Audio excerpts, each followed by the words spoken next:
Nung bata pa tayo, hinihiling natin na sana lumaki agad tayo. Gusto natin na lumaki agad. Kasi nung bata pa tayo, iba yung ano natin antas ng pag-iisip. Parang hindi pa malawak yung pag-iisip natin, hindi pa tayo mulat. Akala natin pag tumanda tayo, ang dali-dali na lang ng mga bagay. Akala natin sobrang dali na lang gawin yung isang bagay na to. Kasi kaya natin kasi matanda na tayo.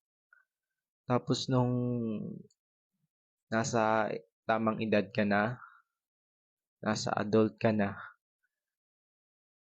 tapos babalikan mo yung araw na sinabi mo yon na gusto mong maging matanda.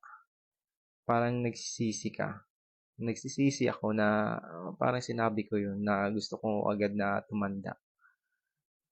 Kasi nandito ka na sa sitwasyon, sa oras na matanda ka na at ngayon mo na-realize na sobrang hirap.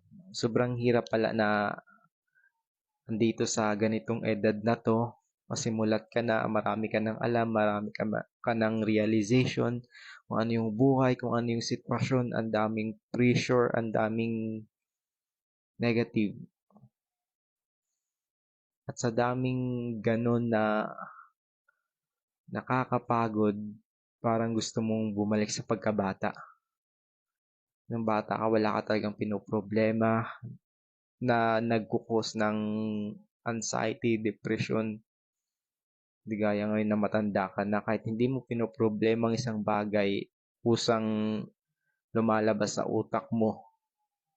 Matik na pinoproblema ng utak mo kahit hindi mo iniisip. Kaya sa mga bata, sa mga teenager, yung mga nag-aaral pa ngayon, hindi pa nagtatrabaho, enjoy nyo yung bawat araw, bawat moment kung saan kayo ngayon. Enjoy nyo pagiging bata ninyo.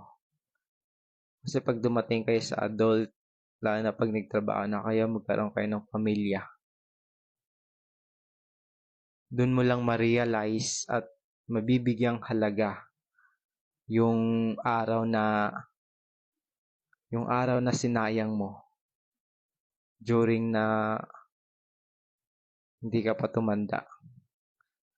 Kaya enjoyin mo yung pagkabata mo, kung anong gusto mong gawin, o maraming mistake na mangyayari, maraming failure, okay lang yun. Kasi part yun sa paglaki mo, basta ang mahalaga ay mag-enjoy ka.